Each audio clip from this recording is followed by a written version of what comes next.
La sécurité alimentaire contribue à la réduction de la pauvreté au Sénégal.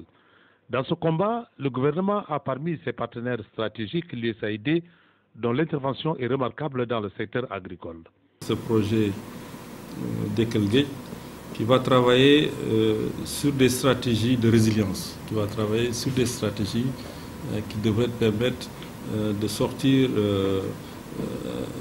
la petite pêcherie, notamment de la vulnérabilité imposée par ces changements climatiques. Et ça vient en corrélation avec les actions de l'USAID. L'USAID a toujours été un partenaire stratégique et dans tous les projets Feed the Future que nous avons ici au Sénégal, l'USAID travaille sur la sécurité alimentaire et nutritionnelle. Le sous-secteur de la pêche, dont le volume des débarquements dépasse largement 700 000 tonnes par an, occupe la première place des produits d'exportation.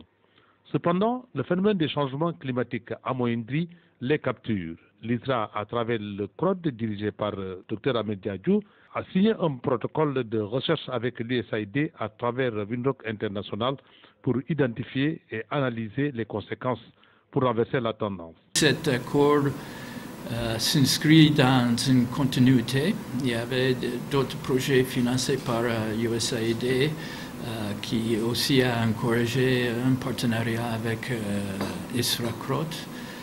Et donc ça fait partie un peu de cette continuité. Et j'espère bien qu'avec cet appui, cet accord, on aura quand même beaucoup d'informations, beaucoup d'analyses nécessaires. Le directeur général de l'ISRA, entouré de ses proches collaborateurs, a magnifié la coopération bilatérale entre les États-Unis et le Sénégal et le soutien inestimable de l'USAID au secteur agricole, la recherche notamment. Au niveau de l'ISRA, vous pouvez vous rassurer que les ressources qui seront mises à la disposition de l'ISRA, notamment à travers le CROD, que ces ressources seront bien utilisées. En tout cas, personnellement, avec le directeur scientifique qui est là, le secrétaire général et l'ACP, l'agent comptable particulier de l'ISRA, ils sont tous là. Donc on verra à ce que ces ressources soient bien utilisées dans le cadre de ce projet pour qu'on puisse atteindre les résultats que nous avons fixés. Donc, il faut simplement rappeler que le projet est financé à hauteur de 15 millions de francs CFA sur un an, renouvelable pendant 4 ans.